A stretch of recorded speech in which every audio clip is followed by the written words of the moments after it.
ওই দিন লারির থেকে কি কি কিনে আনলাম এগুলো দরকার আপনাদেরকে দেখানো হলো না, তো এখন হচ্ছে দেখাবো। বেশি কিছু তো কিনি নাই, আগেই বলছি তেমন কিছু পাই নাই, তো কিনবো কি। এই যে এটা হচ্ছে অঙ্কিতার ড্রেস, এটা হচ্ছে একটা স্কার্ট, এই যে এটা হচ্ছে টপসটা,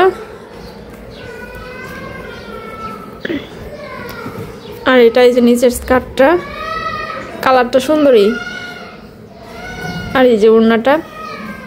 তো এটা হচ্ছে অঙ্কিতার একটা সোয়েটার, এই যে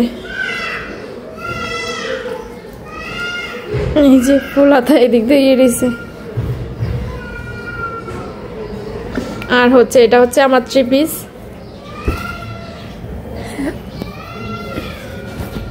এই যে খুলবো না, আবার খুললে আবার বাস করতে ঝামেলা। এই যে ওড়নাটা, আর এটা হচ্ছে সালোয়ারটা। তো এটা হচ্ছে বিস্কিট কালার, কালারটা সুন্দরই। তো এরকম পুরো বডিতে এরকম কাজ, আর এই যে গলার মধ্যে হচ্ছে এরকম কাজ। তো ড্রেসগুলো কেমন হয়েছে কমেন্ট করে জানাবেন। সবাই ভালো থাকবেন, টাটা।